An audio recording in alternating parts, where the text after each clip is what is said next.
Cian we asma santai. Rokok juga enggak? Masih enggak?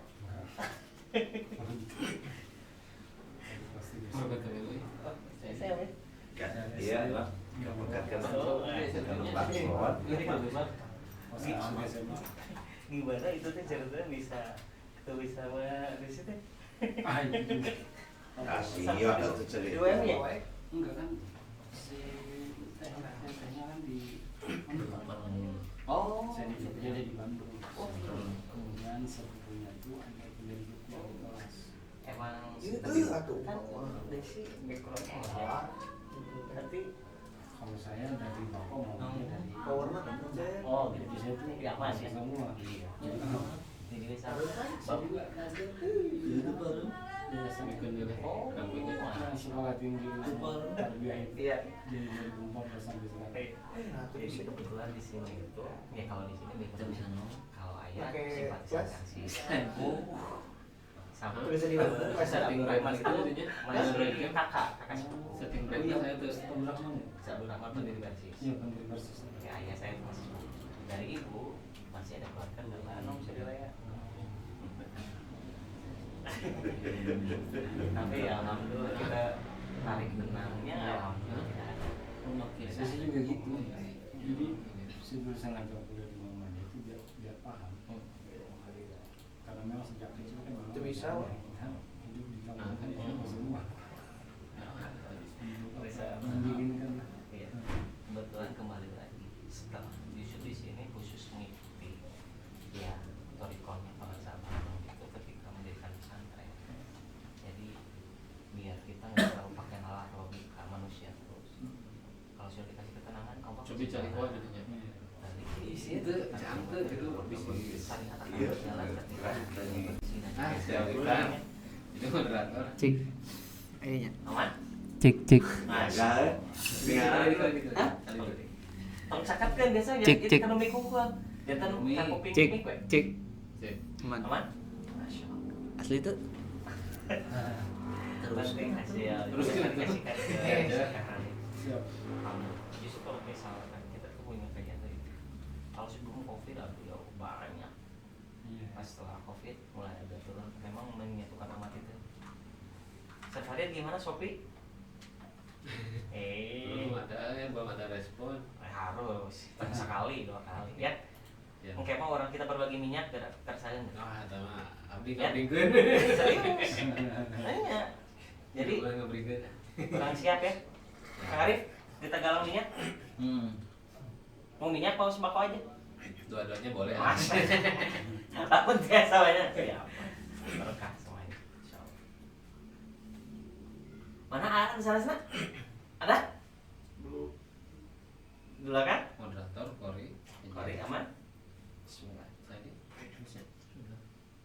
Kan asup wis karena. Dulu sebelum COVID itu kerjasama semuanya antar apa? Komunitas. Coba setiap satu komunitas sekarang mau 15 Asup 20. ke dia. Kita ada sekitar sekitar ada 10 komunitas yang ada sponsor COVID sebenarnya. Tapi kadang-kadang pandemi libur di sini sekitar 1 tahun lebih. ya. Kajiannya Ya, nggak apa-apa. Tapi kali ini gini ya kalau yang Iya. ya Ayah ada yang biaya libur, jangan. alhamdulillah. Ya, tuh.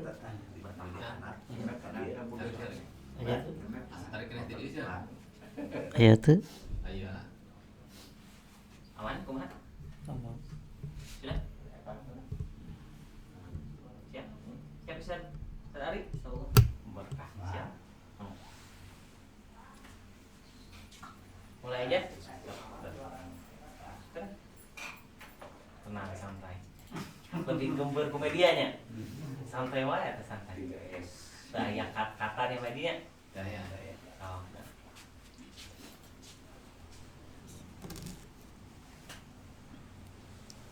Kalau kurang kencang deketin aja. Bismillahirrahmanirrahim. Assalamualaikum warahmatullahi wabarakatuh. Waalaikumsalam warahmatullahi wabarakatuh. Alhamdulillahilladzi hadana li hada wa ma kunna linahtadiya laula an hadanallah. Asyhadu an la ilaha illallah wahdahu la syarikalah wa asyhadu anna Muhammadan abduhu wa rasuluhu alladzi la nabiyya ba'da. Faqad qala Allah ta'ala fi kitabil karim. A'udzu billahi minasyaitonir rajim. Bismillahirrahmanirrahim. Wa'tasimu bihablillahi jami'a. Al-ayat. Faqala Rasulullah sallallahu alaihi wasallam, ittaqillah, ittaqillah. Puja-puji serta syukur mutlak milik Allah atas rahmat serta kenikmatan yang tiada tara. Kita masih diberikan kesempatan untuk senantiasa menunaikan kewajiban kita sebagai orang muslim, yaitu menuntut ilmu. Atas nikmatnya pula kita masih diberikan kesempatan dan kenikmatan untuk senantiasa menyambung tali silaturahmi antara seseorang muslim dengan muslim lainnya, yang dimana kata Rasulullah, jika seseorang ingin dipanjangkan umurnya, ingin dilapangkan rezekinya, maka perbanyaklah silaturahmi kepada saudaranya. Semoga kita termasuk dalam hadis tersebut. Amin ya Allah ya Rabbal Alamin. Amin. Amin. Dan tak lupa juga salawat serta salam semoga terus tercurah limpahkan pada Habibana wa Nabiyana Muhammad sallallahu alaihi wasallam, yang telah memberikan kepada kita dua pusaka, yakni Al-Quran dan As-Sunnah, yang dimana kata beliau, jika kita berpegang teguh kepada keduanya, sampai manapun, kapanpun, kita tidak akan pernah tersesat. Dan tak lupa juga kepada para keluarganya, sahabat, tabi'in, au atba tabi'in, semoga sampai kepada kita selaku umatnya yang insya Allah istiqomah, istitoah dalam melaksanakan sunnah-sunnah yang diajarkannya. Insya Allah di kajian malam kali ini yang bertemakan tentang tazkiyatun nafs episode 4, supaya lebih berbarokah, mari kita buka dengan membaca ta'awud basmalah bersama-sama. A'udzu billahi minasyaitonir rajim. Bismillahirrahmanirrahim. Supaya lebih berbarokah, mari kita buka majelis ini dengan pembacaan ayat suci Al-Quran yang insya Allah akan dibacakan oleh saudara Galang. Kepadanya waktu dan tempat kami persilahkan.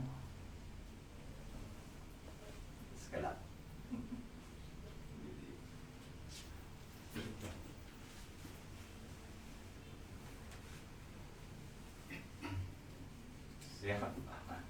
Ya. Langsung sih.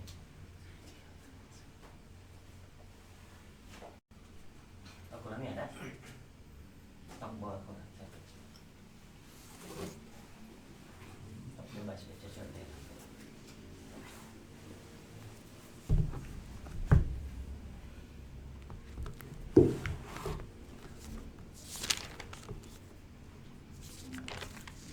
Ini deketan.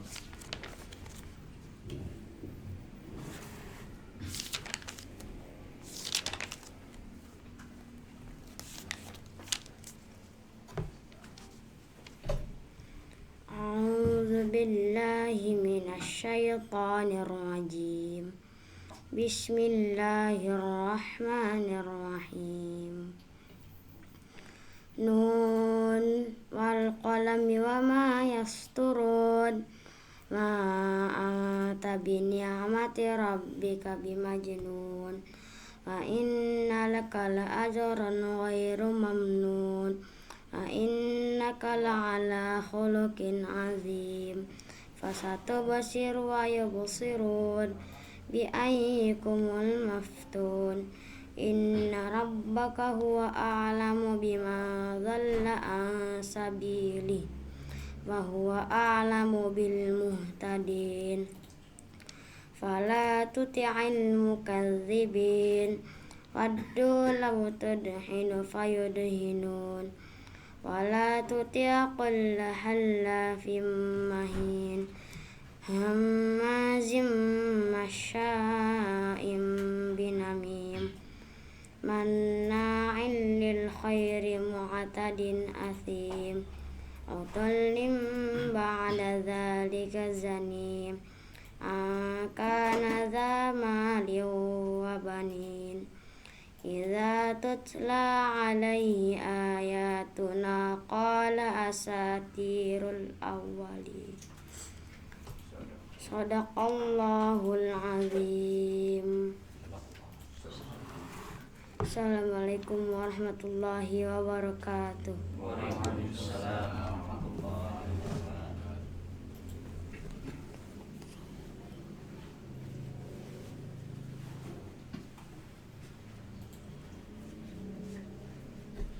Mic-nya dekat.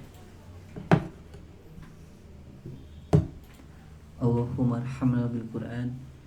Semoga dengan dibacakannya ayat suci Al-Quran menjadikan acara ini tambah berkah dan menjadikan jalan kelancaran, menjadikan saksi bahwasanya siapa yang mendengarkan insya Allah akan mendapatkan kebaikan bagi pendengar, bagi penglihat, dan bagi pembacanya. Insya Allah sebelum diteruskan kepada acara inti, mungkin lebih alangkah bagusnya, alangkah baiknya kita awali atau kita masuk dulu kepada majelis doa. Ya insya Allah untuk yang pertama buat Haji Yusuf bin Haji Mansur, Haja Kaswari bin Haji Swati. Haja Kaswati bin Haji Kusrodi, Daud Eka Laya bin Haji Yusuf, Hajah Cucu Supriyati bin Haji Yusuf, Haji Eod bin Bapak Ahri, Hajah Yaya Rohaya bin Ama Madraji, Bapak Ahmad Ebed bin Bapak Eod, Bapak Dodo Hussein bin Bapak Eod, Haji Ulem Juremi bin Haji Eod, Haji Haen Surya bin Haji Eod, Haji Acep Hidir bin Haji Eod, Haji Habibudin bin Haji Habudin bin Haji Eod. Saterasna kangge umi unik dina kuliahna anu bade anu S3, mugia dipasihan kalancaran, mugia dipasihan kagampilan ku Gusti Allah Subhanahu wa taala. Saterasna kangge Ahendra Endrawan dina usahana mugia aya dina kamajengan. Saterasna kangge Bapak Febri Jaina Rahman dan Mamah Nira yang sedang hamil, semoga lancar dan diberikan kemudahan menjadi anak yang soleh dan solihah. Mugia sing tiasa lajeng S3 di Tunisia. Salam keluargi mugia dipaparinan kesehatan sareng hoyong enggal dilunaskeun dina sambetana. Anu saterasna anugerah surya komandaka mugia sing lancar sukses kuliahna sareng usahana sing enggal majeng. Tahilap oge kangge keluarga Bapak besar Haji Omang mugia sehat rohani jasmani panjang umur jembar rezekina. Terkhusus kangge Pompes Markaz Khulafaur Rasyidin Asyifa, para santri soleh tur anu kamalasir nyaeta Dian, Faiz sareng Rahmat dipaparinan kesehatan sareng kalancaran dina milalian elmuna. Nu insyaallah barokah sareng uihna ka Indonesia jantan kadar Markaz Khulafaur Rasyidin anu ngamalkeun elmuna. Satrasna kangge Cipo dan Pak Soni sakeluarga mugia aya dina keberkahan Allah Subhanahu wa taala. Anu saterasna kangge bergerak dunrat kasurupan semoga maju dan berkah. Amin. Untuk seluruh donatur Pompes Markas Surapura Syidin semoga diberikan kesehatan dan keberkahan serta balasan yang telah diberikan kepada jalan Allah ini. Amin. Fil barokati umul Quran Al-Fatihah. Bismillahirrahmanirrahim.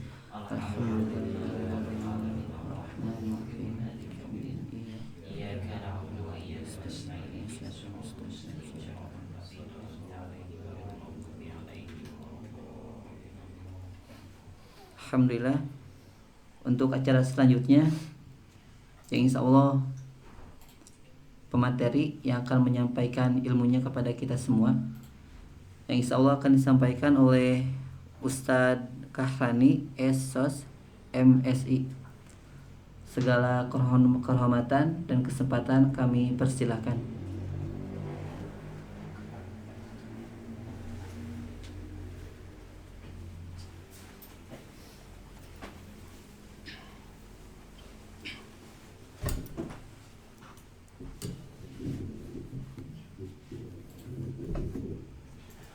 Terima kasih kepada moderator sudah memimpin acara pada malam hari ini. Terima kasih. Assalamualaikum warahmatullahi wabarakatuh. Waalaikumsalam. Alhamdulillah wa syukurillah wa la hawla wa la quwata illa billah. Qala Allah Ta'ala fi kitabihil karim, a'udzu billahi minasy syaithanir rajim. Bismillahirrahmanirrahim. Wa may yattaqillaha yaj'al lahu makhraja wa yarzuqhu min haitsu la yahtasib wa may yatawakkal 'ala Allahi fa huwa hasbuh. Innallaha balighu amri qad ja'ala Allahu likulli syai'in qadara. Alhamdulillah, pada kesempatan malam hari ini kita patut bersyukur kepada Allah Subhanahu wa taala karena kita masih diberikan kekuatan, kenikmatan, kesehatan sehingga kita bisa melaksanakan kajian rutin Kamis atau Rabu malam. Mudah-mudahan ini menjadi berkah bagi kita semua, dan mudah-mudahan Allah bukan hanya nanti mempertemukan kita di dunia, terlebih lagi di akhirat kelak. Salawat dan salam kita aturkan kepada junjungan Nabi besar kita Muhammad sallallahu alaihi wasallam. Mudah-mudahan kita selalu senantiasa beriktibar kepada beliau, mengikuti petunjuk-petunjuk beliau, sunnah-sunnah beliau yang nantinya menjamin kita, kehidupan kita di dunia, terlebih lagi di akhirat kelak. Alhamdulillah, satu kehormatan bagi saya karena pada malam hari ini kemudian diberi waktu, diberi kesempatan untuk berbagi apa yang mungkin saya pahami, dan mudah-mudahan ini menjadi berkah bagi kita semua. Alhamdulillah juga saya ucapkan terima kasih kepada Ustadz Febri yang sudah kiranya memberikan kesempatan kepada diri saya agar malam ini bisa mengisi. Dan adapun tema malam ini terkait dengan tazkiyatun nafs atau penyucian jiwa atau pembersihan hati.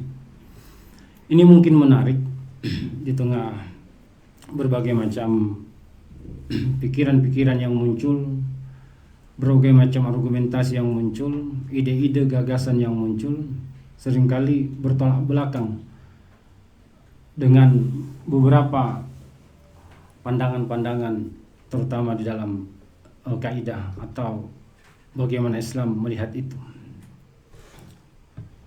Sebelumnya saya perkenalan dulu, nama saya Kahrani. Saya sebenarnya asli orang Kalimantan, tepatnya di Kota Baru, Banjarmasin, Kalimantan Selatan.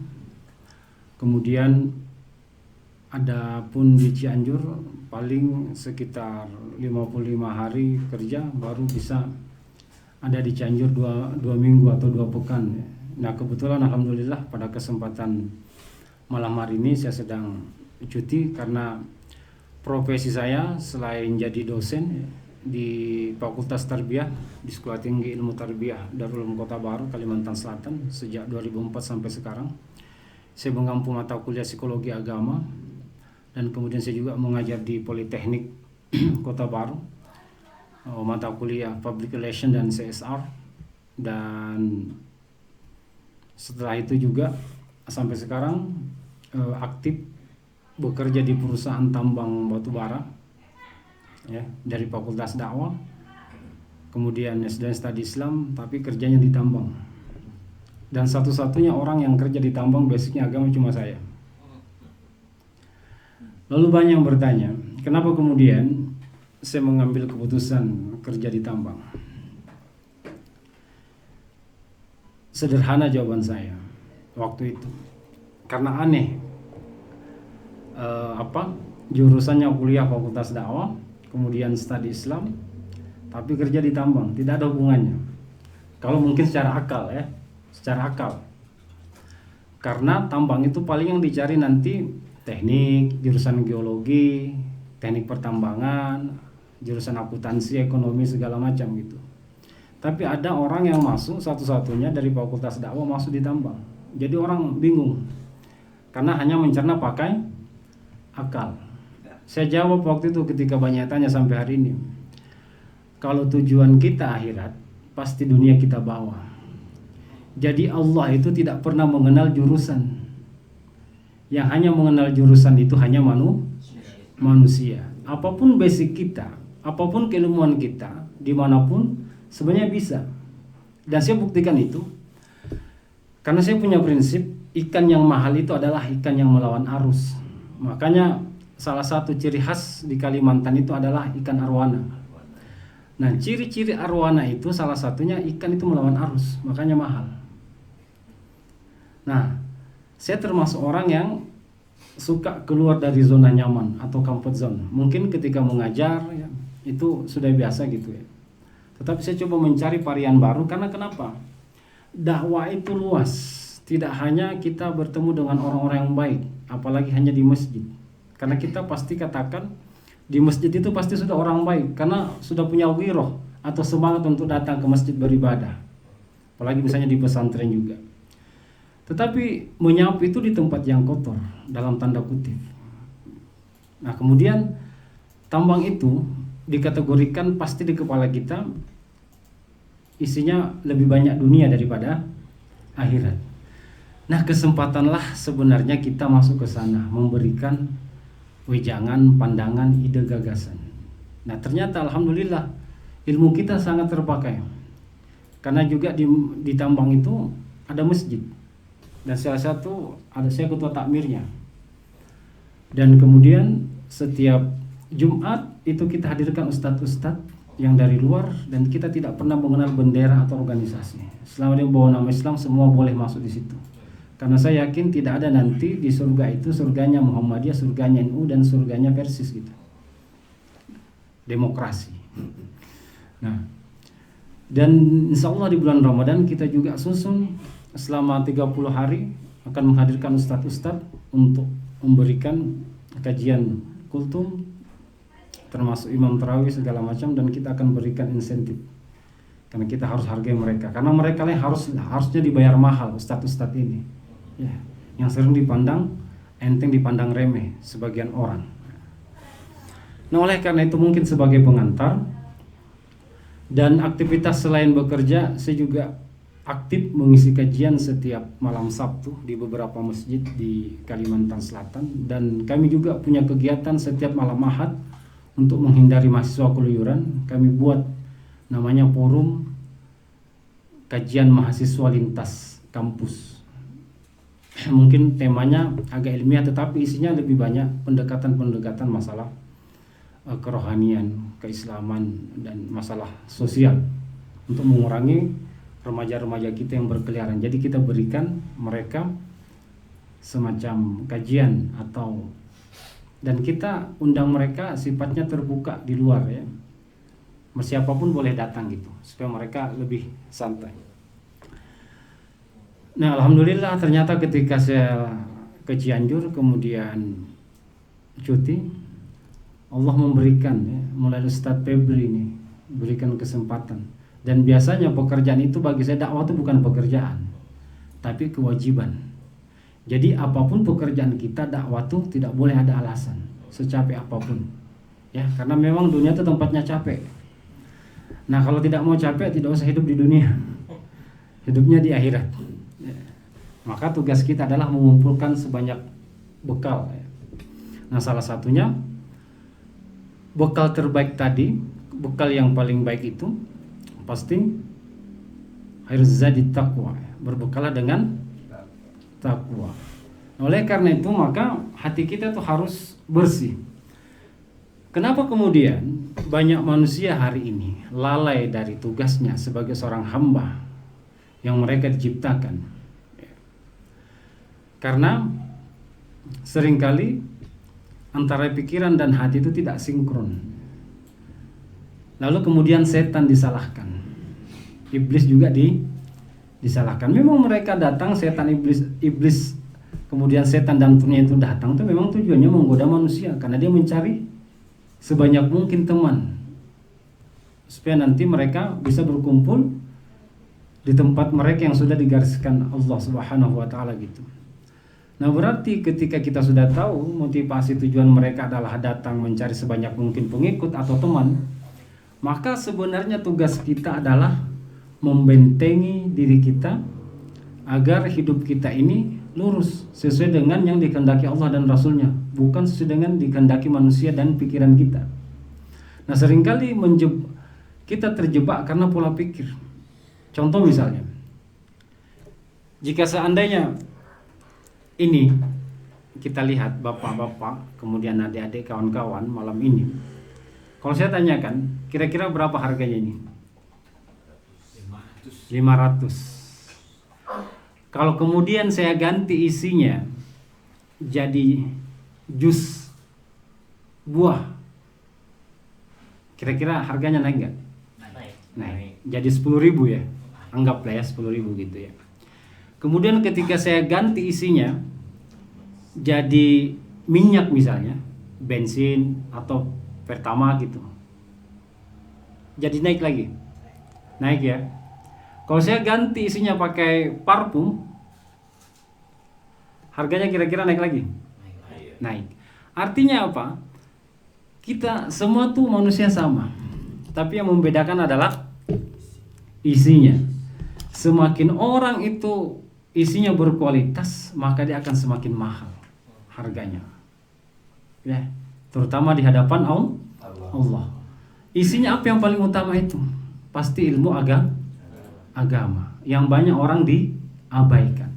Ketika saya waktu itu kuliah di Jogja di Fakultas Dakwah, saya masuk itu sekitar 16 orang. Lalu kemudian 8 orang itu mengundurkan diri. Jadi tinggal 8 orang. Waktu itu saya tanya, kenapa kemudian mengundurkan diri, ada yang pindah ke jurusan yang lain? Mereka tidak yakin dengan jurusan dakwah tentang masa depannya. Karena kenapa? Pasti nanti kalau kita mengambil jurusan dakwah, maka nanti tugas kita hanya baca doa, jadi guru ngaji, dan hanya diundang ketika ada acara selamatan. Itu di kepala mereka. Lalu 8 orang saya kumpulkan, karena 8 udah hilang. Saya katakan kepada mereka, saya tidak akan pernah berhenti kuliah di fakultas dakwah ini kecuali kampusnya tutup atau tidak ada lagi yang mau mengajar, meskipun saya sendiri. Akhirnya apa? 8 orang termasuk saya hanya finish 4 tahun di Jogja, kita selesai di fakultas dakwah. Artinya apa? Saking agama itu dinilai seolah-olah tidak bermanfaat atau tidak punya target tentang masa depan. Dan saya buktikan itu. Makanya ketika saya ditanya dimanapun, saya akan menjawab dengan percaya diri sekali. Jurusan apa? Saya pasti jawab fakultas dakwah. Ya. Pasti saya jawab fakultas dakwah. Walaupun itu sekarang diganti namanya jadi komunikasi Islam, biar lebih keren gitu loh, Islamic Communication. Tapi saya tetap menyebutnya sebagai fakultas dakwah gitu. Nah, kenapa kemudian manusia itu banyak menganggap remeh atau menganggap enteng terkait dengan keberadaan agama. Karena banyak pikiran kita beragama itu hanya santuk atau hanya masuk pada pikiran saja, tidak masuk ke dalam hati mereka. Ketika akal itu dipakai sebagai alat untuk mengukur sesuatu, maka nanti yang muncul adalah hawa nafsu. Nah, hawa nafsu akan menggiring orang, salah satunya nanti akan muncul yang kita sebut sebagai hubbud dunia, cinta kepada dunia. Apa yang menjadi hal menarik bagi mereka, bagi para pecinta dunia? Pasti salah satunya mengenai harta. Karena harta itulah seolah-olah di kepala banyak orang yang bisa membahagiakan. Padahal Fir'aun itu tenggelam karena hartanya dan kekuasaannya. Namrud juga demikian. Begitu juga Korun. Jika seandainya harta itu adalah patokan kebahagiaan, tidak mungkin mereka diabadikan di dalam Al-Quran. Yang kedua, ketenaran. Pengen dilihat, pengen dipuja, pengen disanjung, pengen dipuji. Semua orang banyak sekarang mencari itu, biar bisa dipuja, dipuji sebagai idola. Lalu dikatakan viral dengan berbagai macam, sehingga seringkali akal sehat bahkan hati nurani itu dilanggar demi untuk mencapai tadi, supaya dianggap viral, dianggap idola, dianggap disenangi gitu. Nah, padahal Rasulullah itu kalau kita lihat sejarahnya tidak pernah menyatakan dirinya sebagai apa. Tetapi Allah sendiri yang langsung mengutus Rasulullah untuk membesarkan agama ini, atau tafaqahu fiddin. Nah, kenapa kemudian ini yang banyak terjadi di kita? Ternyata salah satu adalah penyebab hati yang tidak terkondisikan, tidak terkontrol dengan baik.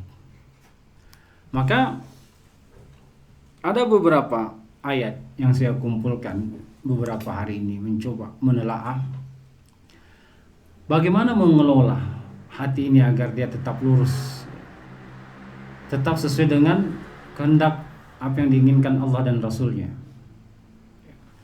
Ternyata hal yang paling bisa dilakukan, beberapa referensi yang saya baca, ternyata kaca kuncinya itu adalah takwa. Seringkali kita dengar, seringkali kita sebut, bahkan setiap hari Jumat, takwa itu tidak asing bagi kita, bahkan sudah menjadi kalimat biasa. Tetapi mungkin secara esensi, secara maknawi, itu seringkali tidak masuk sampai ke dasar hati kita paling dalam.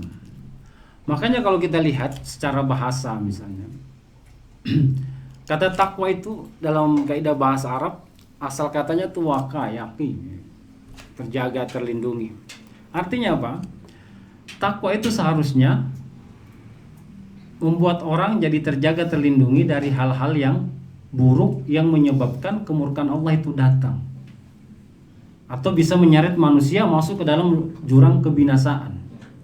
Nah, oleh karena itu maka Allah memberikan petunjuk kepada manusia melalui Al-Quran tadi yang kita sebut sebagai pusaka tadi itu. Sebenarnya itu adalah taat karena ketakutan. Karena ketakutan kita kepada Allah, maka muncullah rasa ketaatan. Misalnya kita lihat ayat Al-Baqarah 197. Ketika Allah menjelaskan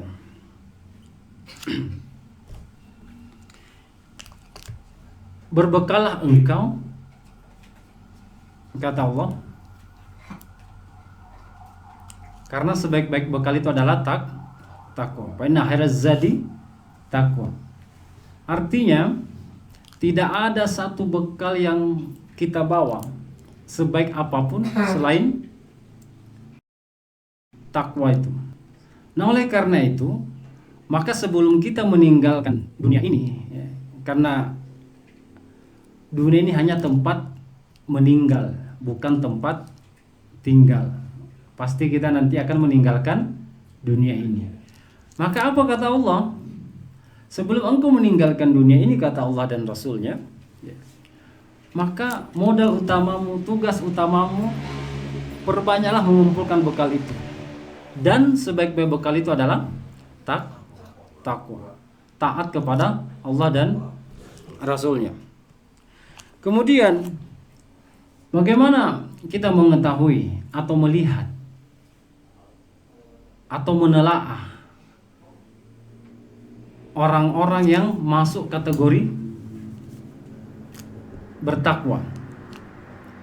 Di dalam Al-Quran ada beberapa informasi. Di surat Ali Imran misalnya 133. Di situ dijelaskan ciri-cirinya. Jadi takwa itu tidak hanya dilihat dari apa yang tampak pada apa yang kita lihat secara kasat mata, tetapi ada beberapa ciri-ciri yang digambarkan di dalam Al-Quran. Misalnya kita lihat di surah Ali Imran ayat 133. Wasari'u ila maghfiratin mir rabbikum wa jannatin arduhas samawati wal ardu iddat lil muttaqin. Dan bersegeralah engkau mencari ampunan Tuhanmu yang surganya seluas langit dan bumi yang disediakan bagi orang-orang yang bertakwa. Artinya apa? Allah memerintahkan kita bersegera, bukan menunda-nunda. Apabila kita selama ini banyak lalai, banyak bermaksiat, atau banyak melakukan hal-hal yang menghabiskan waktu tidak berfaedah, apa kata Allah dalam ayat ini? Bersegera meminta ampun kepada Allah. Yang Allah itu memiliki luas surga seluas langit dan bumi yang disediakan bagi orang-orang yang bertakwa. Siapa di dalam ayat ini orang-orang yang bertakwa itu?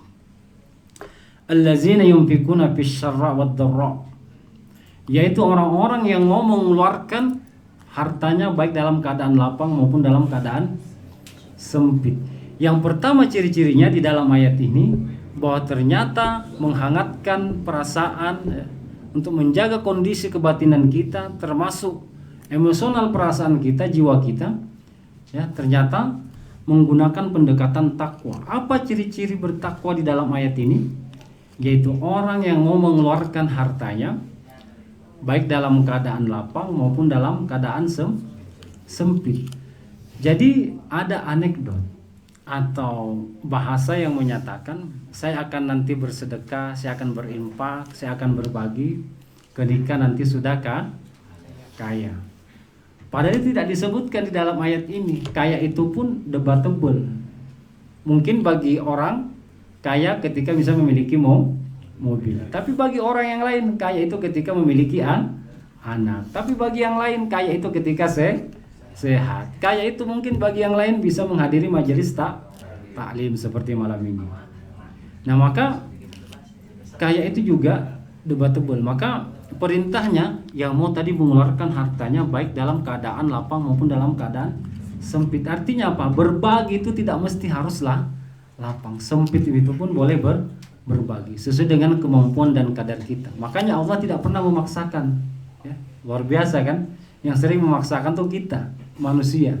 Apalagi ada perasaan ria, ingin pamer, pengen dilihat, ya kan? Nah, ini bahaya. Sama beribadah sesuai dengan kesanggupan kemampuan kita. Kemudian yang kedua, wal kazimin al ghaiz, orang yang mampu menahan amarah. Marah boleh, ya, tapi kecuali konteksnya atau objeknya tepat. Artinya memarahi anak, ya, untuk sholat, untuk mengaji. Marah itu pun ada adabnya. Tidak boleh memukul di tempat-tempat yang berbahaya. Muka misalnya itu tidak boleh dipukul. Itu pun memukul itu membalikkan telapak tangan. Dan memukul pun motivasinya hanya untuk mengajari, bukan untuk menghukum. Ya. Nah, jadi yang kedua tadi ini amarah. Imam Al-Ghazali membagi amarah ini bahwa amarah itu adalah nafsu yang paling rendah dalam diri manusia. Ya.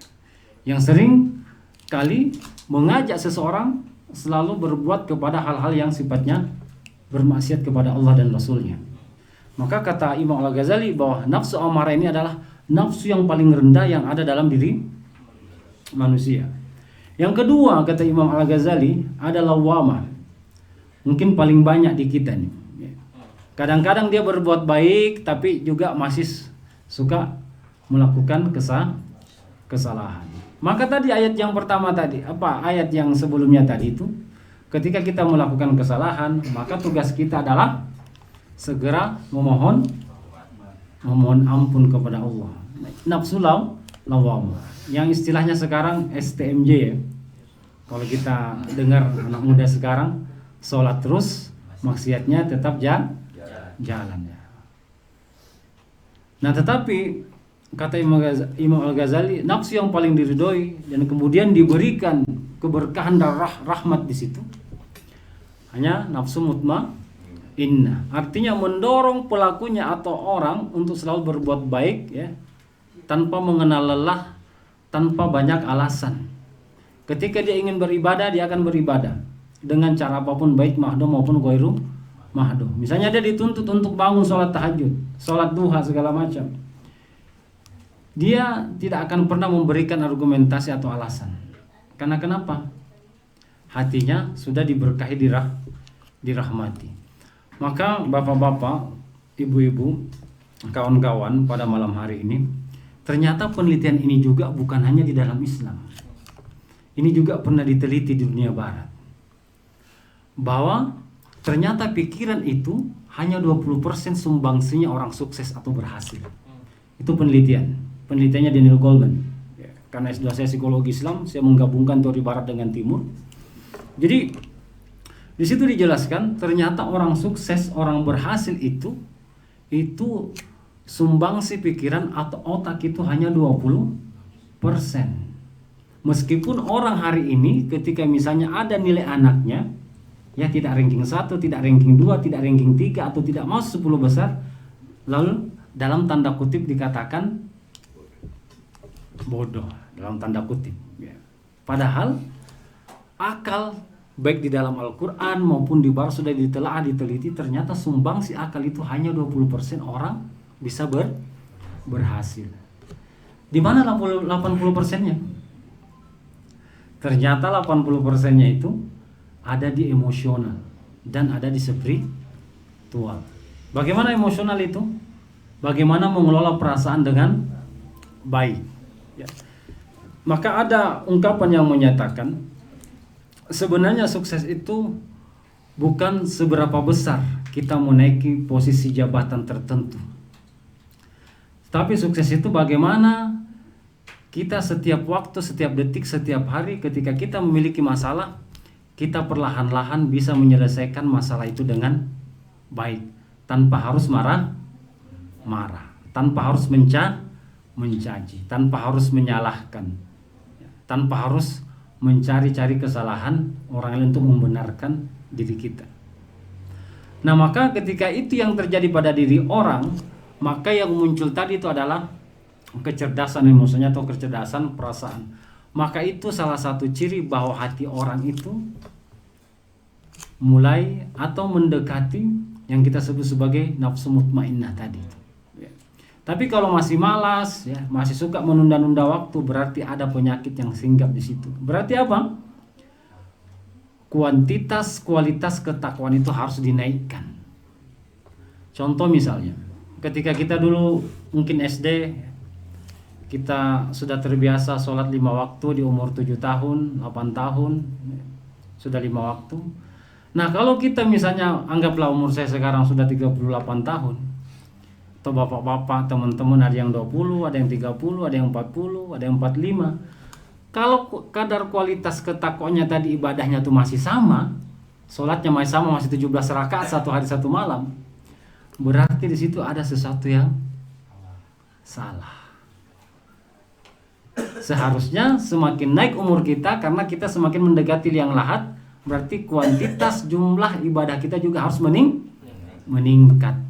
Contoh tadi ustadznya sudah dijelaskan, Ustadz Febri ya. Setelah azan maka beliau menganjurkan agar sholat sunnah 2 rakaat sebelum masuk waktu sholat isya. Begitupun ba'diyahnya setelah isya. Maka 12 rakaat itu ya yang mengikuti sholat rawatib itu, maka Allah nanti ketika itu rutin dikerjakan, Allah nanti akan bangunkan rumah di surga. Masya Allah. Jadi itu luar biasa ya. Dan jangan pernah kita lagi-lagi memikirkan rumah itu seperti apa di dalam bayangan pikiran kita. Bukan rumah seperti apa yang kita lihat di dunia ini. Itu tidak ada apa-apanya. Maka banyak ulama yang menjelaskan kenikmatan akhirat dibanding dunia itu tidak ada apa-apanya. Tapi banyak orang sekarang terperangkap dengan kenikmatan dunia sehingga akhirat itu diabaikan, bahkan dilupakan. Bagaimana menganalogikan atau mencontohkan? Sama seperti orang ketika dia berjalan di tengah danau atau di tengah lautan yang luas, ketika dia berlayar, ketika dia mencelupkan tangannya ke dalam danau atau misalnya ke dalam lautan yang luas itu, kemudian dia angkat jarinya, maka tetesan jari itulah dunia. Air percikan yang jatuh dari jari kita itu dunia. Sedangkan lautan yang luas itu adalah akhirat. Coba, saking luasnya nikmat Allah. Tapi banyak manusia hari ini memperjualbelikan kenikmatan dunia ya, dengan menggadaikan kenikmatan akhirat. Karena kenapa? Lagi-lagi tadi nafsu amarahnya sedang menguasai. Kemudian ciri yang ketiga di dalam ayat ini di surat Ali Imran 134, ciri orang yang bertakwa itu wal afina anin nas, orang yang mau memaafkan kesalahan orang lain. Minta maaf itu mudah, sangat mudah ya. Ketika saya mungkin sering kali kita ketika lihat, apalagi tradisi kita di Sunda ya, selalu kita katakan punten, parunten, mangga ya kan. Kita tidak salah pun minta maaf, apalagi salah. Tetapi di dalam ayat ini yang susah itu, yang sulit itu adalah memberi maaf. Maka perintahnya di dalam ayat ini wal afina anin nas, memaafkan kesalahan orang lain. Artinya apa? Ternyata kita dituntut tidak hanya meminta maaf, tapi ciri yang bertakwa di dalam ayat ini tuh kita mau memberikan maaf sebesar apapun kesalahan orang lain terhadap diri kita. Karena kenapa? Azimul himmah itu ya, berbesar hati itu, azimun nas, berbesar pikiran ya. Itu berat Pak, berat. Kecuali memang hati kita tuh terlatih untuk memaafkan orang. Nah maka ketika itu tidak kita bisa lakukan, maka nanti yang muncul adalah sifat dendam, sikap iri, sikap dengki. Dan itu adalah penyakit-penyakit hati yang menghalangi rahmat Allah datang, menghalangi rahmat Allah datang masuk ke hati kita. Karena kenapa? Dia tertutup. Sama ketika kita bermaksiat. Ya, kata Imam Al-Ghazali itu, cahaya itu hanya bisa masuk kepada hati orang yang bersih. Seperti misalnya kaca yang kita lihat, yang kita pandangi setiap hari, itu hanya kita bisa tembus memandangi ketika kaca itu bersih. Tetapi ketika kaca itu kotor, ada debu, banyak noda di situ, maka semakin hari apabila kita tidak bersihkan, dia akan hitam pekat dan tidak satu pun yang bisa terlihat. Nah maka tali rahmat itu adalah nur, cahaya bagi kita. Nah maka cahaya rahmat itu hanya bisa masuk ke dalam hati kita apabila hati kita bersih. Maka apa tugasnya tadi? Kata Allah di dalam ayat ini ya. Yang pertama tadi, mau mengeluarkan harta kita baik dalam keadaan lapang maupun dalam keadaan sempit. Yang kedua, ternyata juga di situ dijelaskan harus mampu menahan atau mengendalikan amarah. Amarah itu bukan hanya marah dengan lisan ya. Tidak, di dalam ayat ini diterjemahkan bahwa marah itu bisa juga berbuat aniaya kepada orang lain. Nah, yang ketiga, wal afina anin nas, mau memaafkan kesalahan orang lain. Dunia ini apa sih Pak ya? Sementara umur saya sudah 38 tahun. Kalau kita mengikuti jejak Rasulullah di usia 63 berarti jatah saya tinggal berapa Pak? Kalau 38. Apalagi misalnya orang yang sudah 40, 50, sebentar sekali Pak dunia ini, nggak ada apa-apanya. Kalau saya udah kelewat. Udah lewat Pak ya, Masya Allah. Mudah-mudahan beliau tetap sehat ya dan panjang umur ya. Mudah-mudahan bonusnya diberkahi ya. Amin. Nah luar biasa kan. Artinya dunia ini singkat sekali. Itu tadi. Tapi banyak orang mempertaruhkan kehidupannya, akidahnya dia gadaikan hanya karena urusan dunia. Termasuk hatinya dia korbankan ya, tidak mau memaafkan orang lain karena faktor gengsi, faktor egois, faktor sombong, karena merasa paling hebat. Nggak ada apa-apanya Pak ya. Kita ini semua hanya diciptakan, bukan menciptakan. Yang paling tahu tentang diri kita Allah dan kita Pak. Maka apa di ayat ini? Wallahu yuhibbul muhsinin. Dan Allah mencintai orang-orang yang berbuat kebaikan. Yuhibbul artinya mahabbah tuh, cinta yang paling tinggi tuh ya pada Allah tadi itu. Artinya apa? Apabila kita bisa mengerjakan yang ketiga tadi, pertama mau mengeluarkan harta kita baik dalam keadaan lapang maupun dalam keadaan sempit, kemudian mampu menahan amarah kita, kemudian kita juga mampu artinya mengendalikan diri kita untuk selalu membuka pintu maaf bagi orang lain, maka apa kata Allah? Wallahu yuhibbul muhsinin. Dan Allah mencintai orang-orang yang berbuat kebaikan. Kalau Allah Pak sudah cinta kepada kita Pak, beda dengan manusia Pak. Kalau mungkin cinta kepada manusia masih ada batasnya Pak. Tapi kalau Allah sudah mencintai kita, itu tidak akan pernah terbatas. Bahkan melebihi apa yang kita pikirkan.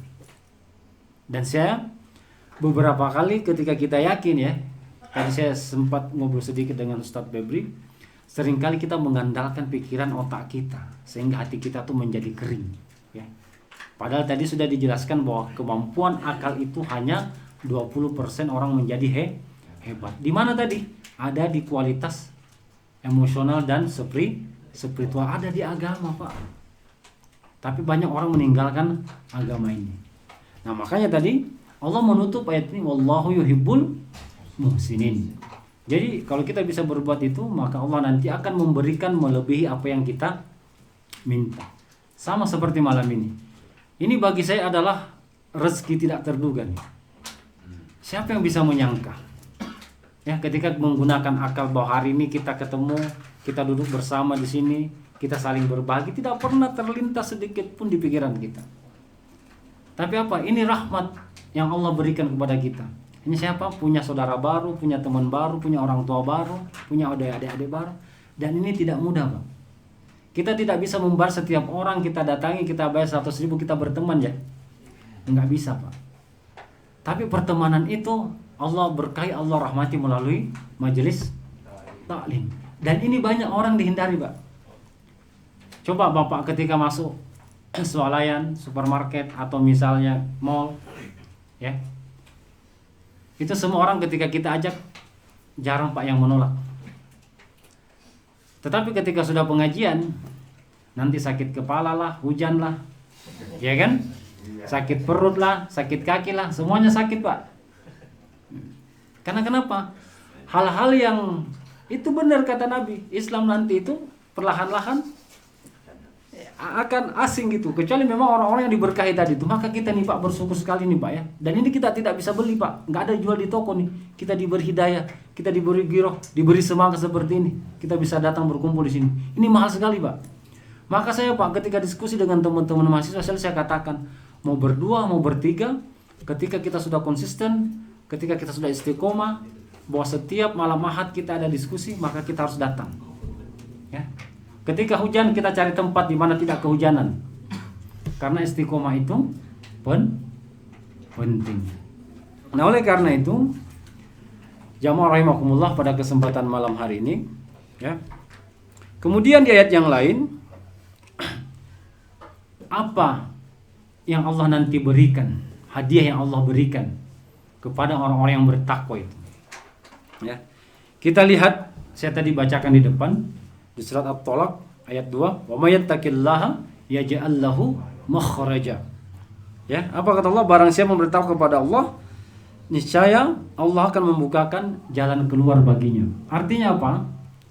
Setiap masalah apapun yang kita hadapi, kehidupan apapun sifatnya, apakah rumah tangga, apakah ekonomi, pekerjaan, apakah masalah belajar, apakah masalah kuliah, apakah masalah tetangga, apa kata Allah?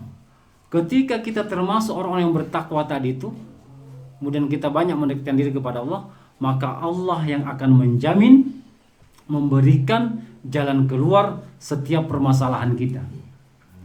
Tetapi kita berbeda sekarang, Mbak. Ketika kita punya masalah, banyak kita dulu curhat di Facebook, di Instagram, hari ini saya galau, hari ini saya lagi punya banyak masalah. Padahal perintah Nabi apa? Ketika engkau punya masalah, apa kata Nabi? Sholatlah 2 rakaat.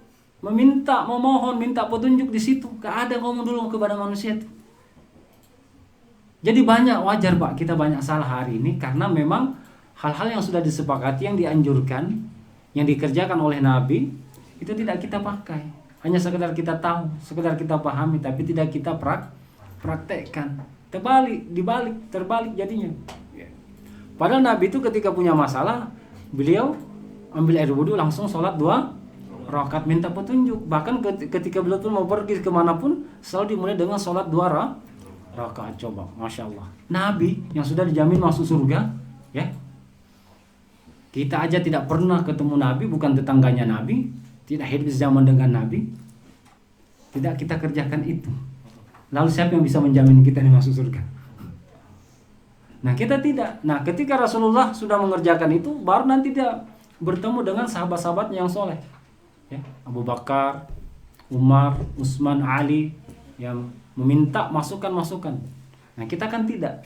Kita curhat dulu di dunia maya, baru kita curhat kepada Allah. Jadi ada kesan pelarian. Jadi kita punya masalah tuh baru datang ke Allah. Jika seandainya Allah itu berbentuk manusia, Pak, mungkin marah terhadap kita tuh. Jadi seolah-olah Allah itu hanya pelarian atau pelampiasan. Padahal bukan itu. Seharusnya apapun segala sesuatu itu tetap kembali kepada Allah dan Rasulnya. Itu ciri hati yang bersih yang memang Allah rahmati. Tidak ada satu kekuatan kemampuan apapun di luar kekuatan Allah. Seringkali kan manusia itu menjadi hebat karena diberi gelar S1, S2, S3 karena kemampuan akalnya. Nah, kadang hal-hal biasa itu diabaikan. Contoh misalnya minum, ya kan? Kata Nabi jangan minum makan sambil berdiri, menggunakan tangan kiri. Tapi kan kira-kira kalau kita makan pentol, tangan apa? Tangan kanan. Biasanya ada tempat duduknya. Apalagi lewat-lewat yang dorong-dorong gerobak. Kalau tangan kanan memegang pentol, tangan kiri minum. Bisa nggak kayak gini? Nggak kan? Jarang kan? Saya sering kali saya menegur mahasiswa itu mungkin sifatnya sepele, tetapi itu sunnah yang Allah berikan kepada kita sebagai apa ya? Rahmat bagi kita. Tidak semua itu diberikan. Saya tegur tuh. Ternyata Pak, setelah saya dalami, saya kaji secara ilmiah. Oh, ternyata kenapa makan sambil berdiri, kemudian minum sambil berdiri itu Pak? Itu dijelaskan Pak di dalam beberapa literatur yang saya baca. Ternyata setiap makan itu sama Pak. Ketika kita makan Pak, dalam keadaan berdiri, makanan yang kita makan atau minuman yang kita makan itu langsung Pak mengenai di bawah Pak, tanpa perantara. Langsung jatuh. Artinya setiap hari kita gunakan, semakin sering kita gunakan, maka benda yang masuk ke dalam tubuh kita itu langsung bersentuhan Pak dengan area-area vital yang berbahaya Pak. Dan itu bisa menyebabkan penyakit. Coba, agama mana coba? Selain Islam yang mengatur mulai dari bangun tidur sampai tidur lagi. Itu persoalan sepele mungkin bagi kita. Ternyata makanan-makanan yang kita masukkan kemudian minum sambil berdiri itu langsung bersentuhan dengan daerah vital kita di dalam yang itu berbahaya ketika dilakukan menerus. Maka apa kata Allah? Apa kata Rasulullah?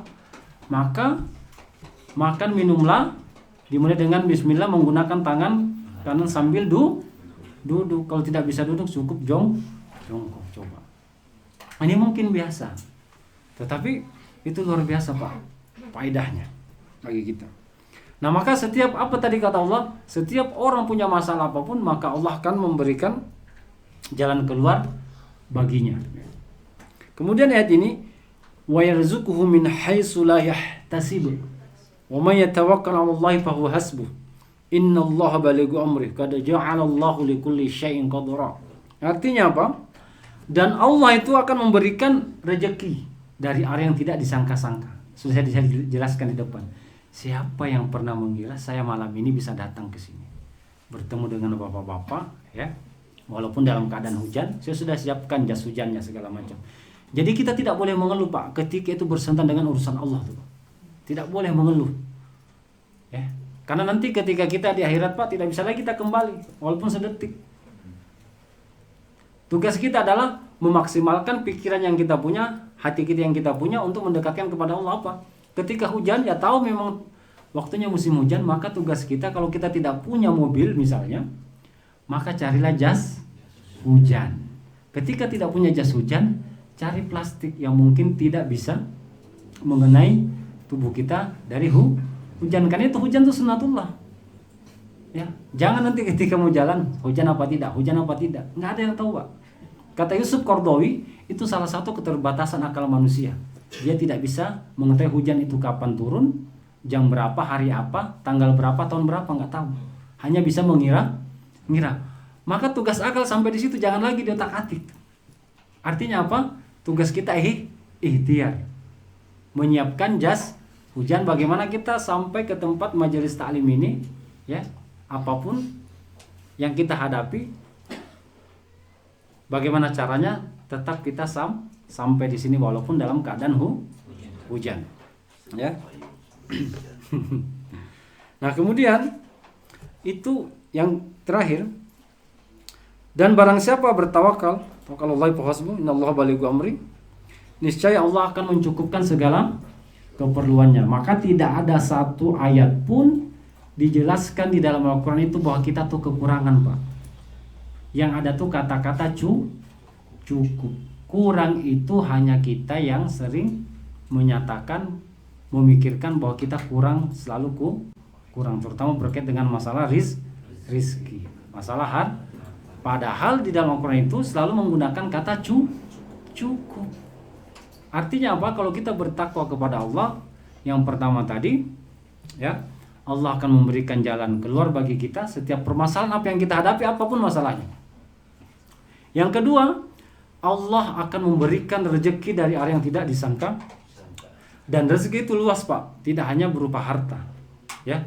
Sehat itu rezeki, ya.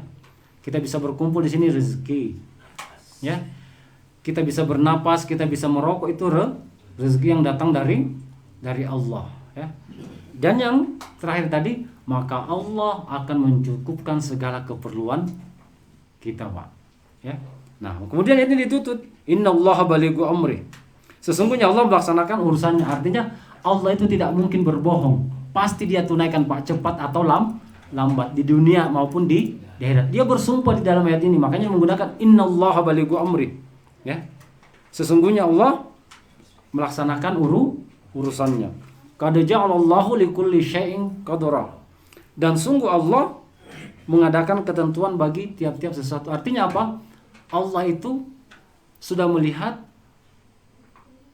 artinya setiap apapun yang dikerjakan manusia itu ada hitungannya. Ada hitungannya, tidak ada yang tidak dihitung. Ya, bapak datang malam ini, adik-adik datang malam ini, kawan-kawan datang malam ini, saudara-saudaraku datang malam ini, semua itu ada hitungannya. Itu masuk dalam hitungan Allah, bukan hitungan kita. Jika seandainya amal ini dilihat, Pak, mungkin tidak ada satupun orang hari ini berbuat hal-hal yang sia-sia jika seandainya amal itu. Tapi karena kita tidak tahu, tidak paham, ya sudah. Sama seperti misalnya, kenapa kita dianjurkan Rasulullah itu bangun sebelum sholat subuh? Ternyata faedahnya pertama, udara itu masih segar dan itu membuat tubuh kita lebih semangat, lebih sehat.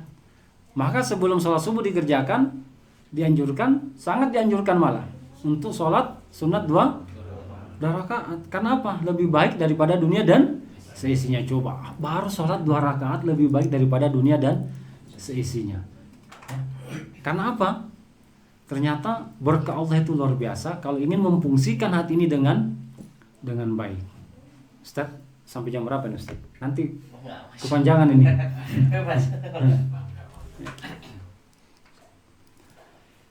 Nanti diberi kode ya Ustaz. Nanti kepanjangan ini. Ya. Dan supaya tidak terlalu panjang, saya mungkin masuk ayat terakhir sebagai pengingat bagi kita. Jadi kenapa kemudian tadi saya jelaskan di depan, banyak saudara-saudara kita, teman-teman kita hari ini menggadaikan akhiratnya karena urusan dunianya. Salah satunya tadi perkara masalah harta, kenikmatan dunia. Padahal Allah, kita lihat di surat Al-An'am ayat 32, "Wa mal hayatud dunya illa ilmu walad darul akhiratu khairul ladzina yattaqun." Apa kata Allah? Dan kehidupan dunia ini hanyalah permainan dan penuh dengan senda gurau. Sungguh negeri akhirat lebih baik bagimu jika kamu termasuk orang-orang yang bertakwa. Lagi-lagi yang dipanggil di sini adalah orang-orang yang bertakwa. Laibun walahun di dalam ayat ini Pak dijelaskan tafsirnya itu, dunia itu saking singkatnya Pak. Makanya ada yang mengatakan, astagfirullah, ternyata sekarang sudah masuk 2022 ya, sudah 2023 ya. Itu saking singkatnya dunia, makanya menggunakan kata-kata laibun walah. Apa? Saking singkatnya dunia dan penuh dengan tipu daya. Ya. Maka kata Allah apa? Dunia ini hanya tempat permainan ya, dengan senda gurau. Ya. Tetapi apa kata Allah? Negeri akhirat itulah yang lebih baik bagimu. Tidak ada apa-apanya dunia ini. Sebentar sekali ya. Panas sekali. Kata Allah, akhirat itu lebih baik bagimu jika siapa? Jika kamu termasuk orang-orang yang tak bertakwa. Lagi-lagi yang dipanggil di sini adalah orang-orang yang bertakwa. Kemudian ayat yang lain, wa mahazil hayatud dunya illa lahum walak wa inna ad-darul akhirata lahiya hayawan law kana ya'lamun. Dan kehidupan dunia ini hanya senda gurau dan permainan, dan sesungguhnya negeri akhirat itulah kehidupan yang sebenarnya sekiranya mereka mengetahui. Allah ulang lagi ayat ini. Kenapa Allah itu seringkali mengulang ayat atau penegasan kalimat yang sama, permainan senda gurau? Itu menyatakan ya bahwa dunia ini benar-benar tidak ada apa-apanya dibanding negeri di akhirat. Dan itu diulang berkali-kali di ayat itu, diingatkan kita. Artinya hati-hati wahai manusia yang hidup di dunia ini, jatahmu itu terbatas. Ada saatnya kamu akan kembali kepada saya, kepada Allah dan Rasulnya ya. Maka kamu berhati-hati menjalani kehidupan ini, jangan sampai karena kehidupan dunia itu kamu terpedaya, akhirnya negeri akhirat itu digadaikan, diabaikan ya. Padahal dunia ini tadi apa? Hanya tempat permainan dan senda gurau. Kita ketemu, bercengkrama, nongkrong, ketawa-ketawa. Ya begitu-begitu aja tiap hari, satu hari 24 jam itu. Coba bayangkan, nanti mungkin setelah kita pulang dari sini jam 9 atau jam 10, kita tidur, mungkin ada yang tahajud jam 2, jam 3. Ya kan? Kemudian besok pagi jam 4 sudah bangun lagi, jam 7 aktivitas lagi, jam 12 istirahat, zuhur, asar begitu. Nah setiap hari Pak kita diputar seperti itu tuh, circle-nya tuh ya. Setiap hari kita diputar-putar seperti itu. Nah kalau tidak ada peningkatan kualitas ibadah tadi atau kuantitas ibadah tadi, kita termasuk orang-orang yang rugi. Tidak ada apa yang kita bawa Pak, selain bekal takwa.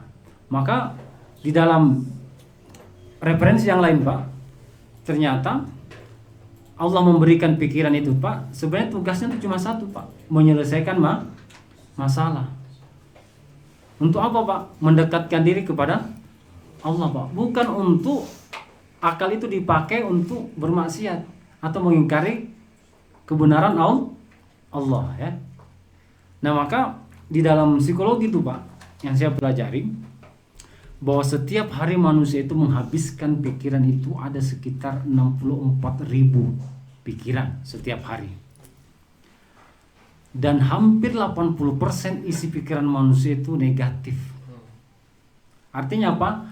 Ada 48.000 setiap hari yang menghinggapi 80% pikiran manusia itu negatif. Sejumlah 80% negatif. Coba Pak. Hanya 20% yang berpikir positif. Contoh tadi ya, misalnya adiknya disuruh maju. Ya. Itu biasa Pak. Ketakutan deh, biasa ya. Ada was-was, ada ragu, grogi, wajar. Itu biasa. Karena memang kita sedang belajar. Kalau kita sudah hebat, ngapain kita maju? Ngapain kita sekolah? Ngapain kita belajar? Itulah tugas belajar. Maka salah satu fungsi pikiran kita adalah menyelesaikan masalah. Tugas kita setiap hari ya, sebelum melakukan aktivitas pada bangun, ketika kita bangun maka tugas kita membenarkan cara berpikir kita. Apa yang kita ingin lakukan hari ini itu disusun Pak, disusun teman-teman ya. Setelah kita bangun bahwa hari ini mau ngerjain ini segala macam, supaya pikiran kita tidak terlalu banyak pikiran negatif. Maka dalam psikologi Pak, ada yang menyatakan apa yang kamu pikirkan itu yang akan terjadi. Kalau kita berpikir malas pasti akan malas. Kalau kita berpikir gagal pasti gagal. Benar kan kata Nabi kan? Perbuatan itu sesuai dengan apa yang kita niatkan. Kalau niatnya baik pasti dapat baik. Niatnya setengah-setengah akan dapat setengah. Dan itu dibuktikan di barat melalui pikiran tadi. Nah mungkin itu yang saya bisa sampaikan pada malam hari ini karena sudah hampir 1 jam. Ya. Mudah-mudahan ini memberikan keberkahan, memberikan ide baru, gagasan baru. Mudah-mudahan ini mencerahkan bagi kita semua dan ke depan kita bisa silaturahmi lagi, kita bisa bertemu lagi. Nah, sebagai penutup pada malam hari ini, bahwa selama kita hidup di dunia tidak ada satu alasan apapun selama kita ingin mendekatkan diri kepada Allah, maka tugas kita menghabiskan seluruh energi, potensi apa yang kita punya ya, sebelum Allah memanggil kita kembali bertemu dengannya. Nah maka ketika kita sudah sampai pada titik terakhir, maka tugas kita di muka bumi ini adalah mengumpulkan sebanyak mungkin bekal ya, apapun itu selama bermanfaat. Karena apa tadi? Sebaik-baik bekal yang Allah nanti akan perhitungkan, akan dihitung di yaumil mizan segala macam, maka bekalnya adalah takwa. Salah hilap mohon maaf apabila ada kata-kata yang kurang sopan atau tidak berkenan atau hal-hal yang mungkin menyinggung atau dialek saya yang tidak tepat, karena kita beda budaya ya. Di Kalimantan ya beginilah dialeknya, karena kami anak pantai ya, agak keras, agak kenceng, agak serius gitu ya. Ya, mudah-mudahan ini warna kita. Pelangi itu menjadi indah karena terdiri dari berbagai macam warna yang berbeda. Nah, makanya kita berbeda-beda supaya indah, Pak. Bukan dijadikan perbedaan itu sebagai permusuhan. Saya mohon maaf, Astagfirullah bilhaq. Assalamualaikum warahmatullahi wabarakatuh.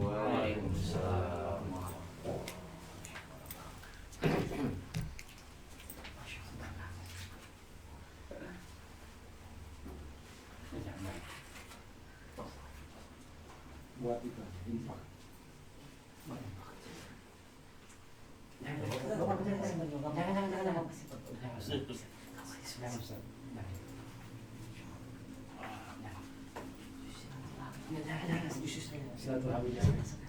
Alhamdulillah.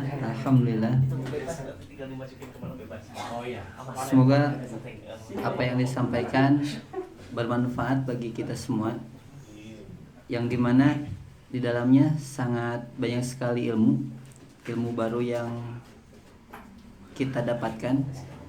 Yang tadinya tidak tahu menjadi tahu, yang tadinya udah tahu menjadi penguat, serta menjadi pijakan di mana kita harus berjalan di muka bumi. yang tadi sudah dijelaskan bahwasanya kenikmatan itu Oh ya, terima kasih. bukanlah inti daripada kebahagiaan. Kenikmatan dunia itu bukanlah sesuatu hal yang harus kita utamakan, tapi ketakwaan dan keimanan yang harus jadi prioritas bagi setiap umat Islam. Mungkin lanjut ke pemateri yang kedua yang insya Allah akan disampaikan oleh Bapak Pelian. Untuk segala kesempatan dan kehormatan kami persilahkan.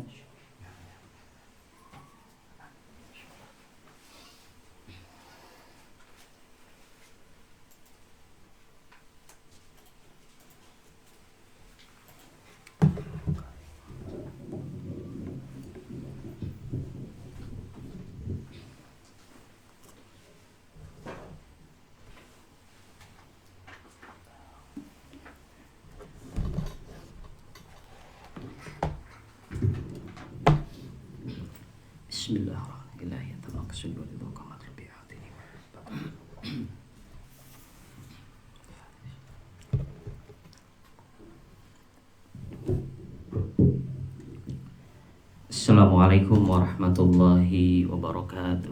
Waalaikumsalam warahmatullahi wabarakatuh.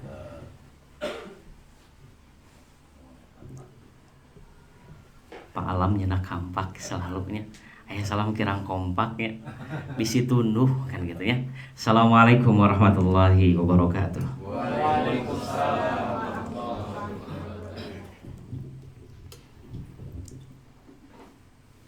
Alhamdulillahilladzi anzala 'ala 'abdihil kitaba wa lam yaj'al lahu iwaja. Kayyiman liyunzira ba'san syadidan min ladunhu wa yubashshirul mu'minin alladzina ya'maluna as-salihati anna lahum ajran hasanah. Asyhadu an la ilaha illallah wahdahu la syarika lah wa asyhadu anna Muhammadan abduhu wa rasuluhu alladzi la nabiyya ba'da.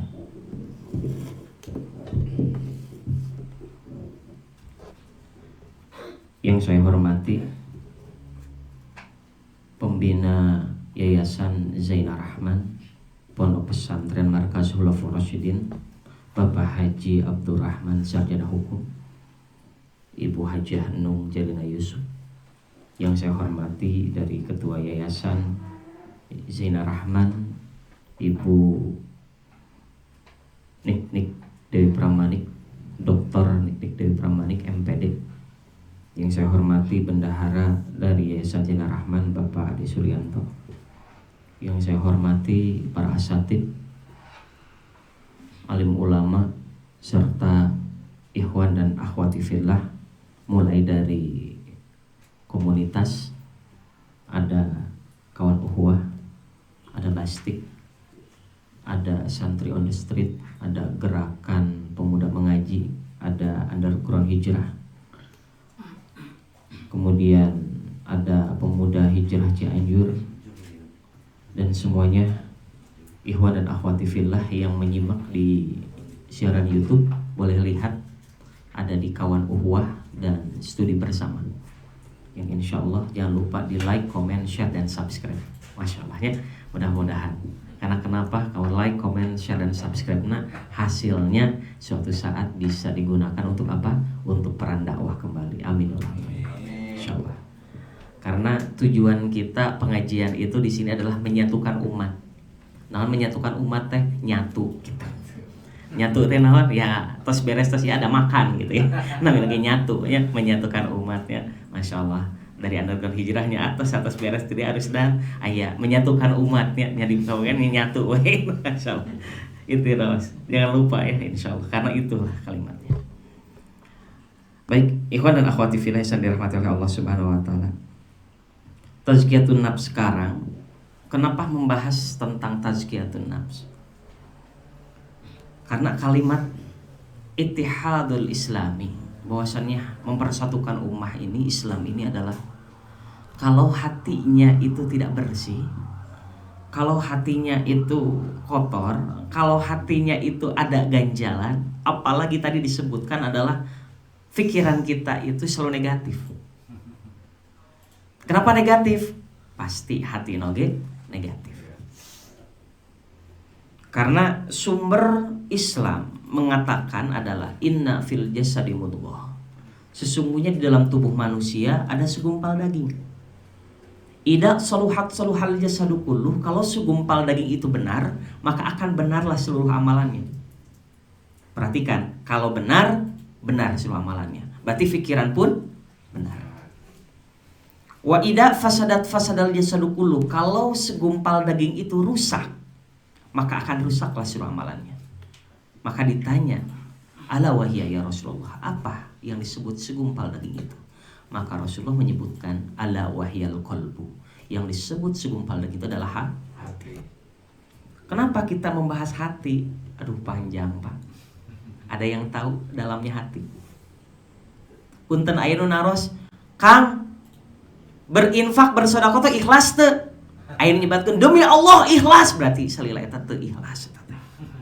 Kenapa? Ikhlas itu masalah hati. Teu kudu disebatkeun ikhlas nama. Terus kumaha tuh mun aya nu bertanya seperti itu? Maka jawabannya enggak apa-apa, ikhlas, ikhlas, tapi sambil istighfar dalam hati. Astagfirullahaladzim. Atau cukup jawab dengan wallahu a'lam bishawab. Allah yang Maha tahu atas segala kebenarannya. Karena manusia itu setepat-tepatnya manusia hanya menuju kepada shawab. Apa shawab? Tepat saja. Maksudnya kayak kumaha? Kadang-kadang kita ketika kita melemparkan busur panah, ada sasaran ya, tengahna gitu, kena nama, tapi itu tepat sasaran, itu disebutnya shawab. Yang benar disebut apa? Al-haqqu minallah. Yang benar itu disebut hak. Hak itu datangnya dari mana? Allah. Jadi manusia belajar fikih, belajar tazkiyatun nafs, belajar agama. Kalau manusia mah hanya menuju apa? Shawab. Bukan hak. Kalau hak itu datangnya dari Allah. Makanya kalimatnya, kenapa masalah hati? Tadi we. Ya kan istilahnya disebutkan lagi apa? Menyatukan umat. Nyatu deh. Ya. Duluan ya, Masya Allah. Dan alhamdulillah tahadus bin ni'mah, informasi alhamdulillah yang kemarin kita informasikan, ada 3 orang santri yang alhamdulillah baru sampai di Al-Azhar Mesir. Alhamdulillah. Kemarin ya, saya nanti berikan fotonya kepada Kang Rusdan, kepada Kang Arif, kepada Ustaz Kahrani. Karena kemarin istrinya pun ngobrol, saya ingin ke Al-Azhar tapi jurusan kedokteran. Mangga, insya Allah. Kita doakan mudah-mudahan bisa terlaksana. Amin. Meskipun usianya sekarang usia kelas berapa Ustaz? Jibril itu kelas 1 SD. Kita doakan ya. Lila keneh tong lila lating, kada istilah lama untuk menjalankan agama Allah. Karena kemarin pun sama. Kemarin adalah punten anak yang tidak mampu.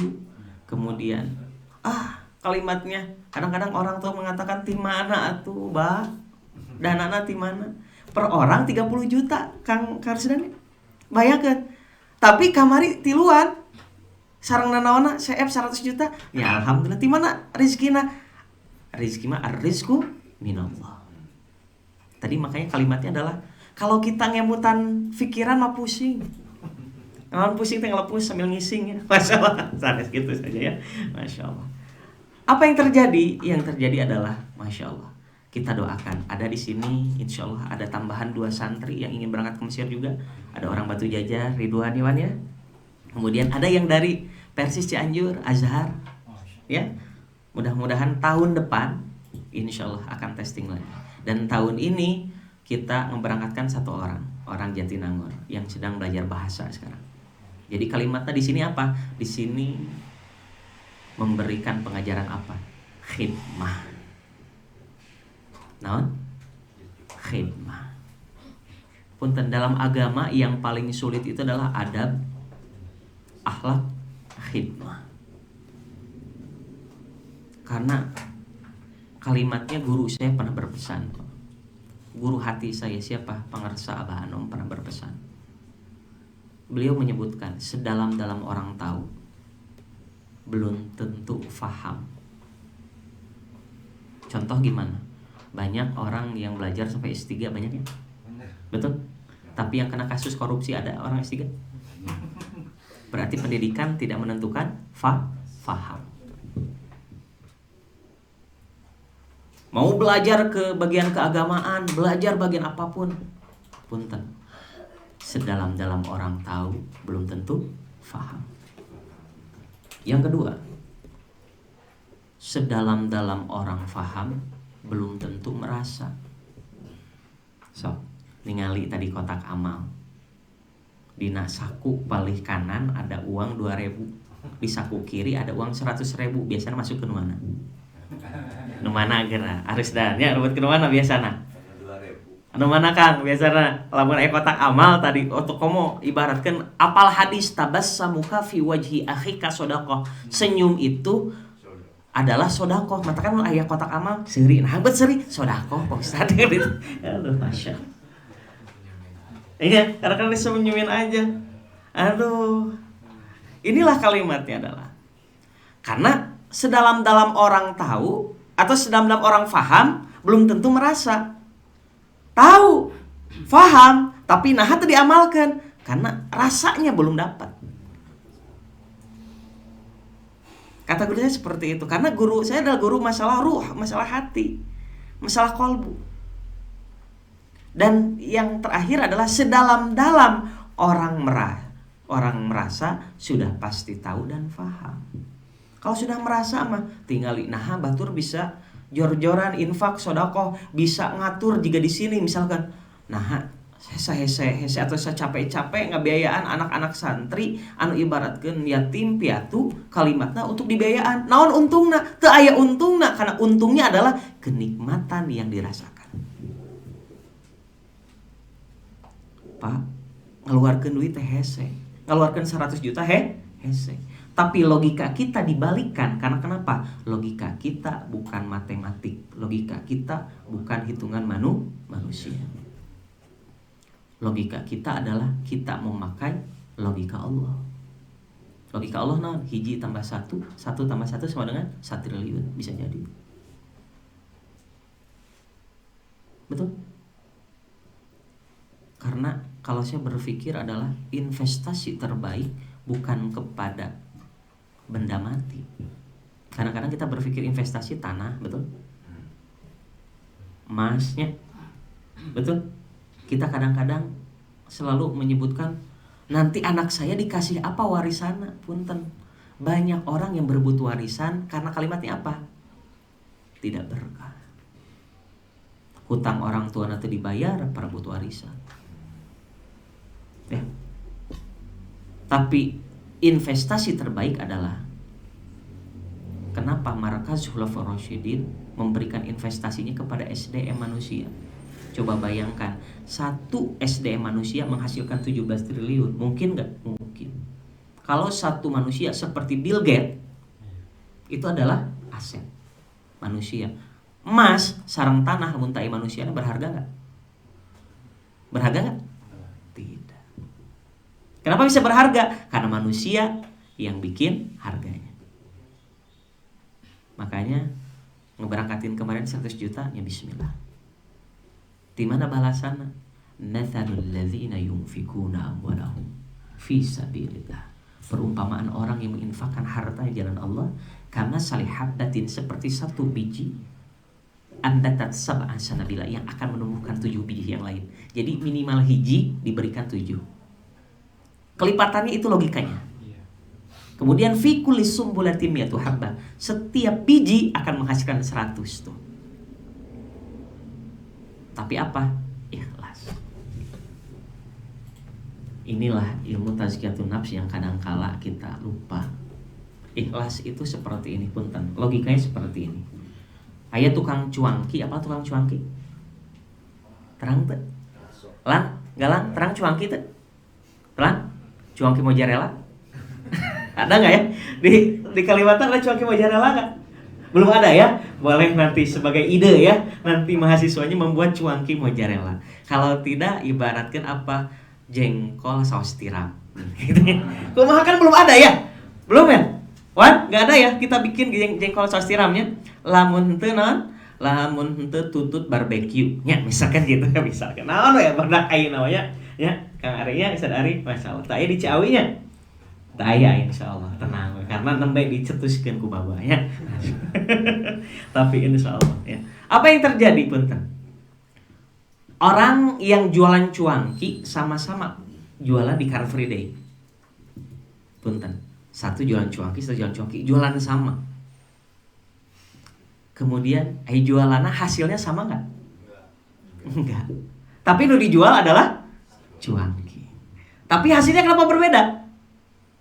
Kadangkala yang satu bagus profitnya, pendapatannya, satu melempem, we. Sama koknya henteu. Menggerutu. Apa yang terjadi? Sinilah ikhlas dalam keilmuannya apa? Oh, berarti jualan cuangkina make ilmu. Oh, diikutin jualan cuangki pakai ilmu. Amun anggapnya nama. Ikutin seminar bisnis, ikutin kegiatan-kegiatan. Betul nggak? Banyak orang kayak gitu kan? Bagaimana cara penjualan benar? Ya. Tapi ketika ikut seminar bisnis, sudah ikut ilmunya, ilmu marketing, masih sama nggak pendapatannya? Beda. Apa yang salah? Ternyata dilihat lagi, oh tukang cuangki ini mas sedekahna banyak jor-joran. Diikutin ilmu marketingnya bagus, akuntannya benar-benar diperbaiki, kemudian marketing, kemudian penjualan, kemudian yang namanya segala macam aja diperbaiki, kemudian sedekahnya juga disamakan. Punten, disamakan. Hasilnya sama? Tidak.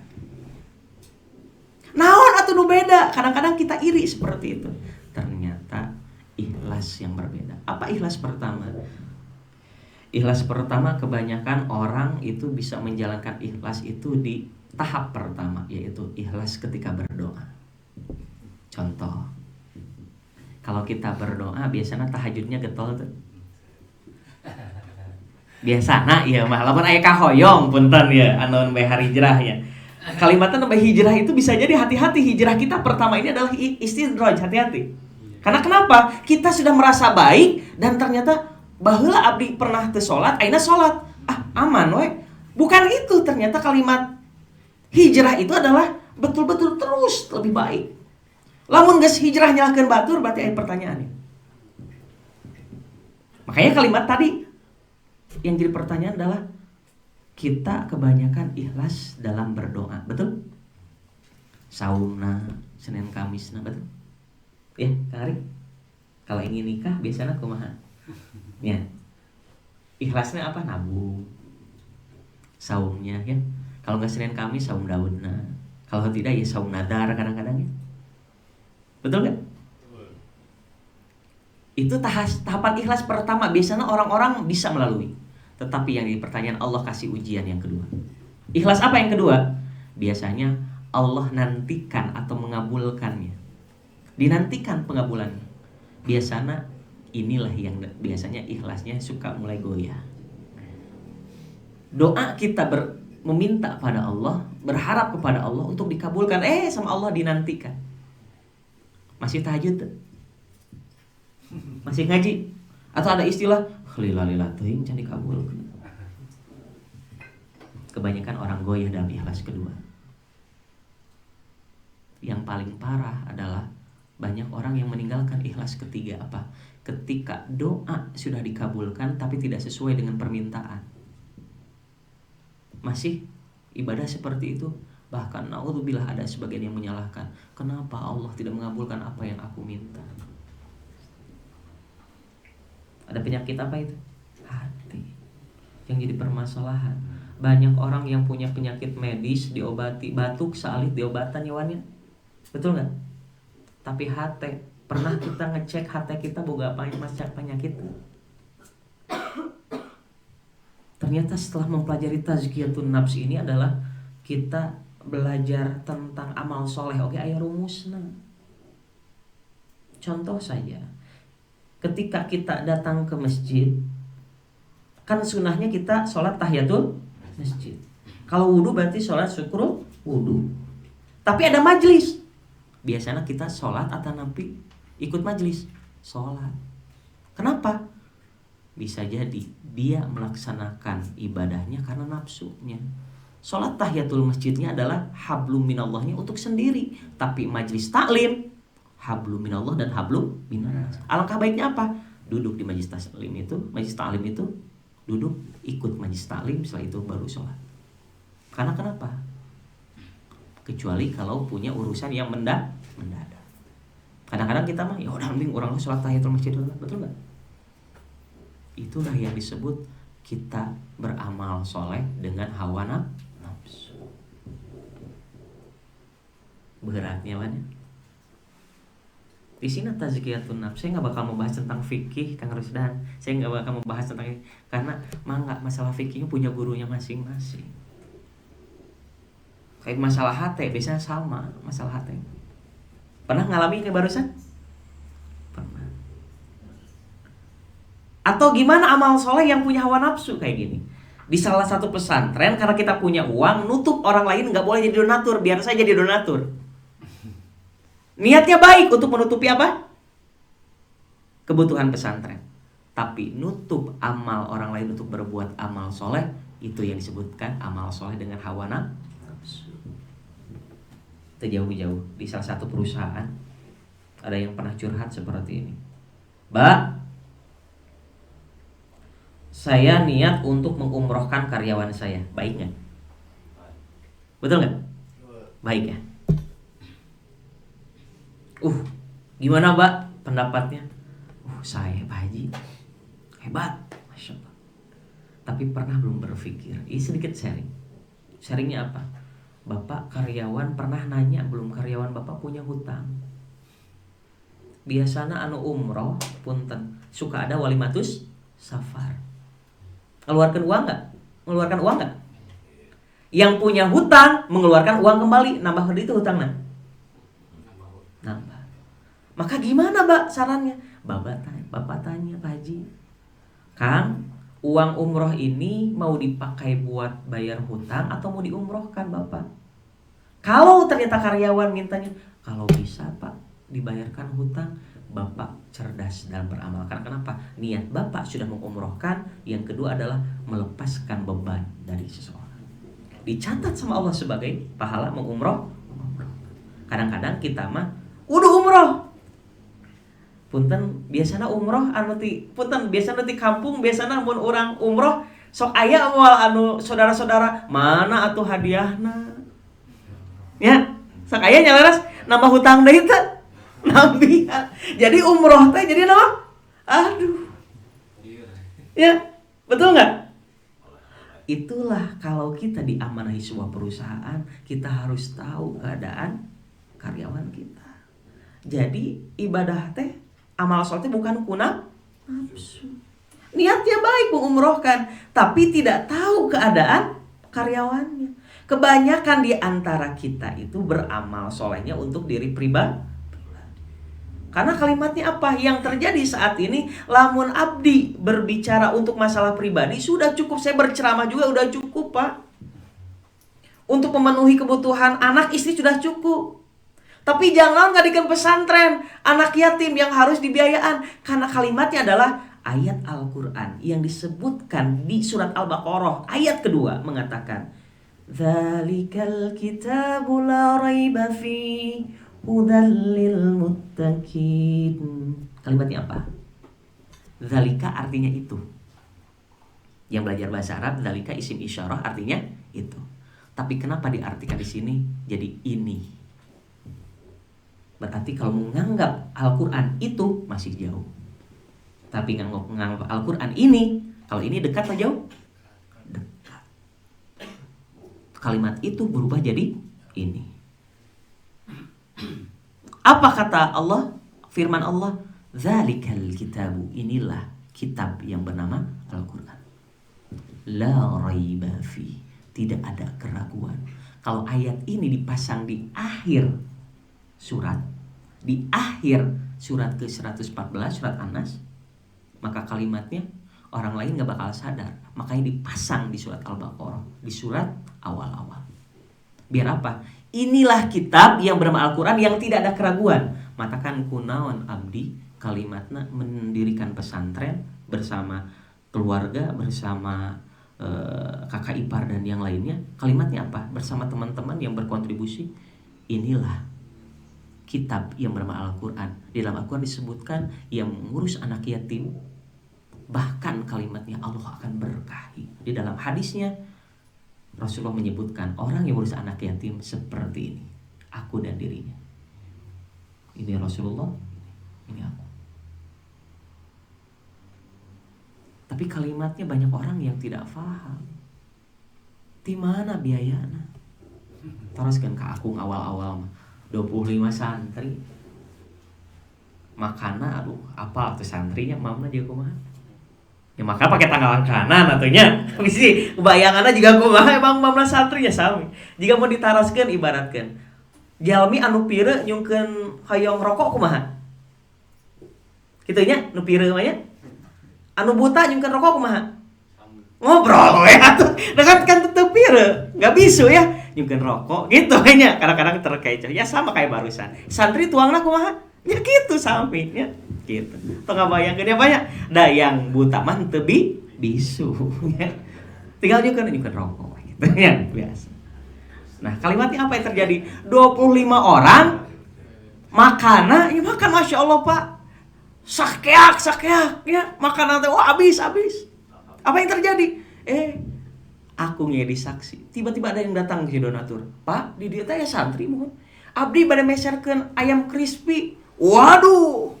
Aya anu masihan naon teh bea sabaraha karung. Masya Allah. Apa kalimatnya?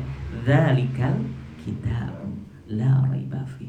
Lamun ragu berarti can tamat maca surat Al-Baqarah ayat kedua. Tong ngabahas tentang jihad heula atau ngabahas tentang sanesna Al-Baqarah ayat 2. Ngabahas jihad surat Al-Baqarah ayat 2 can tamat. Ragu keneh. Sok aya punten dia nu jomblo aya? Aya keneh nu jomblo? Aya keneh? Punten batu maros aya keneh tong isin aya nu jomblo teh. Tah aya amun aya nu jomblo ayeuna ibaratkeun merod keneh tah acan nikah. Aduh, berarti dzalikal kitabu la raiba fi. Kan yang namanya nikah itu meniadakan yang namanya kefakiran. Kan Mbak, punten, satu aja nikah pusing nggak? Pusing. Setelah menikah pusing sarua. Betul nggak? Lebih pusing, tapi kalimatnya hanya dzalikal kitabu la raiba fi. Ikuti Al-Qur'an. Kumaha dulu oge abdi nikah teh han gaduh artasnya, Pak. Aku punya uang 500.000.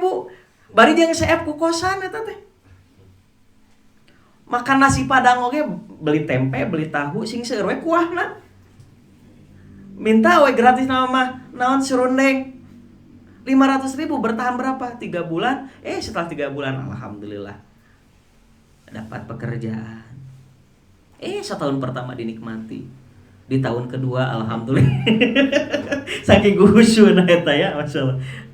Setelah 1 tahun menikah alhamdulillah bisa beli rumah, bisa punya mobil. Hok kira bari itu maros biasana kita pilih mobil yang mewah atau ibaratnya nu biasa wae. Nu mewahnya kan biasa nu mewah mah enak ditanggul teh enak ditanggal gitu. Lalu siapa bajunya?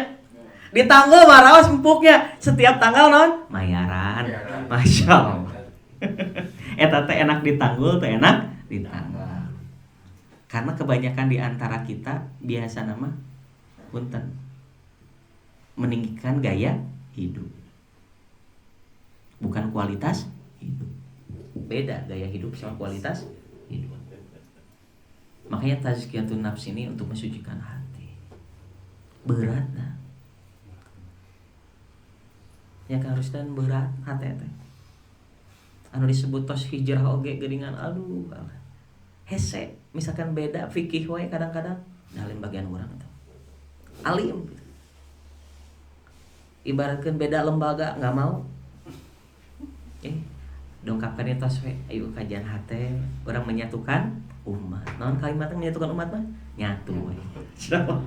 Karena ibaratkan sekarang bentar lagi sudah jam 10 enggak usah lama-lama. Insyaallah sekali lagi itu saja. Karena kalimat ikhlas itu bahasanya adalah berat.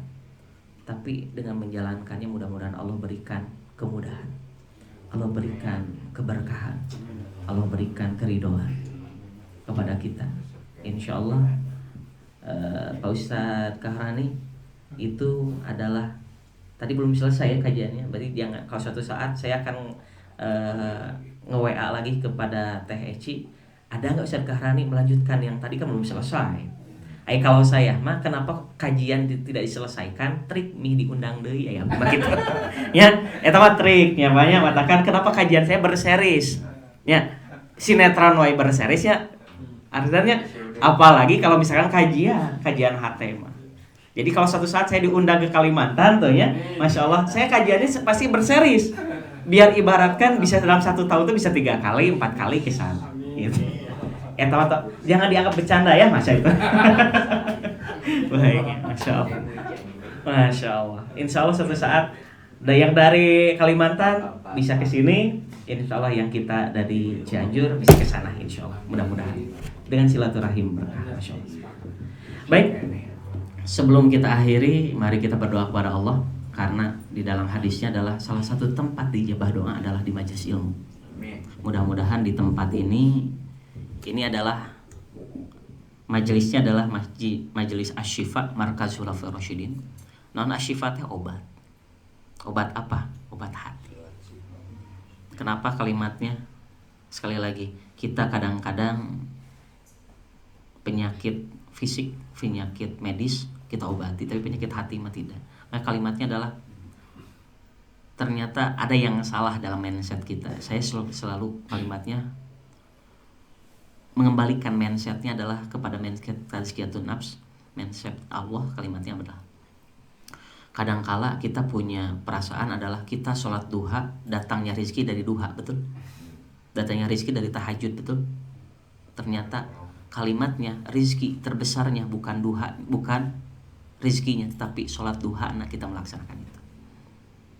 Jadi orang yang melaksanakan duha meskipun tidak dapat rizki terbesarnya adalah dia dapat melaksanakan duhanya, dapat melaksanakan tahajud. Tolong dibenarkan kembali mindsetnya. Kalau kita sudah dapat rizki yang terbesarnya, maka rizki yang tadi ada door prize-nya. Maka tujuannya adalah bukan ingin rizki duha heula, tapi duha itu untuk mengharapkan ridho Allah, mengharapkan rahmat Allah. Kalau Allah sudah memberikan ridho, Allah memberikan rahmat, otomatis rizki pun akan dikasih. Seperti itu. Itu saja. Sebelum kita akhiri, mari kita beristighfar sama-sama pada Allah Subhanahu wa taala. Astaghfirullahaladzim, alladzi la ilaha illa huwal hayyul qayyum wa atubu ilaih. Astaghfirullahaladzim, alladzi la ilaha illa huwal hayyul qayyum wa atubu ilaih. Astaghfirullahaladzim, alladzi la ilaha illa huwal hayyul qayyum wa atubu ilaih. Amin ya Allah ya rabbal alamin. Allahumma sholli ala sayyidina Muhammad salatan tunjina biha min jamil ahwal wal afat wa taqdilana biha min jamil hajat wa tutahhiruna biha min jami'is sayyi'at wa tarfa'una biha indaka 'ala darajat wa tuballighuna biha aqsal ghayat min jamil khairati fil hayati ba'dal mamat. Wa'tasimu bihablillah wa'tasimu bihablillah wa'tasimu bihablillah. Innal ladzina yubayyi'unaka innama yubayyi'una Allah. Yadullahi fawqa aydihim faman nakatha fa innama yanquthu 'ala nafsihi. Wa man awfa bima ahada 'alaihi Allah fasayutihi ajran 'azima. Ya wadud ya wadud ya wadud ya dzal arsyil majid ya fa'alu lima yurid. Nas'aluka bi nuri wajhika alladzi ma la kana arkana arsyika wa bi qudratika allati wasi'ta kulla syai'in rahmatan wa ilman. Ya mughithu aghithna aghithna aghithna fa akrimna minal fahmi wal hifz hatta nahfadhu kulla ma sami'nahu minal Qur'an. Ilahana akrimna birizqin halal min haitsu la nahtasib. Allahumma nahnu na'udzubika min ghalabatid daini wa qahril rijal ya arhamar rahimin. La ilaha illa anta subhanaka inna kunna minadh dhalimin. La ilaha illa anta subhanaka inna kunna minadh dhalimin. La ilaha illa anta subhanaka inna kunna minadh dhalimin. Rabbi ja'alna muqimas shalah wa min dhurriyyatina rabbana wa taqabbal du'a. Rabbana hab lana minas shalihin.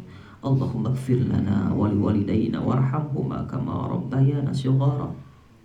Allahumma barik lana fi Rajaba wa Sya'bana wa ballighna Ramadhana. Allahumma barik lana fi Rajaba wa Sya'bana wa ballighna Ramadhana. Allahumma ij'al hayatana salamatan fil ilm wa salamatan fil hayah wa salamatan fi sakaratil maut wa salamatan min fitnatil mahya wal mamat wa min fitnatil masihid dajjal wa min adzabil qabr wa min adzabi jahannam wa min fitnatil mahya wal mamat wa min fitnatil masihid dajjal. Rabbana atina fid dunya hasanah wa fil akhirati hasanah wa qina adzabannar. Subhanaka rabbika rabbil izzati amma yasifun wa salamun alal mursalin walhamdulillahi rabbil alamin. Ala hadiniyah nas'aluka al-ijabah bi barakati umul kitab wa barakati Syekh Ahmad Syaibul wa Fatajul Arifin. Al-Fatihah. A'udzu billahi minasyaitonir rajim. Bismillahirrahmanirrahim. Alhamdulillahi rabbil alamin arrahmanir rahim maliki yaumiddin. Iyyaka na'budu wa iyyaka nasta'in ihdinas siratal mustaqim. Siratal ladzina an'amta 'alaihim ghairil maghdubi 'alaihim waladdallin. Amin. Jazakumullahu khairan. Mohon maaf atas kekurangan, yang lebihnya dari Allah, yang kurangnya saya pribadi. Saya ucapkan wassalamualaikum warahmatullahi wabarakatuh. Jangan lupa setelah ini jangan kemana-mana dulu. Ada saalit mah hayong kabarokahan. Ada makanan yang makanan bukan bikinan santri. Wayahna lamun misalkan kirang raos, insyaallah amun hayong raos mah kita beli di restorannya, masya Allah. Seperti itu. Baik, itu saja saya haturkan. Wassalamualaikum warahmatullahi wabarakatuh. Saya kembalikan pada moderator. Ya. Itu.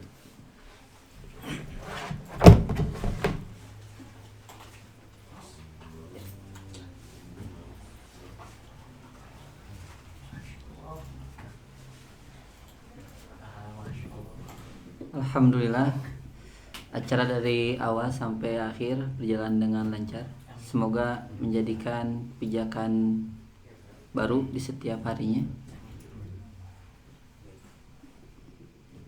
Dan tak lupa juga,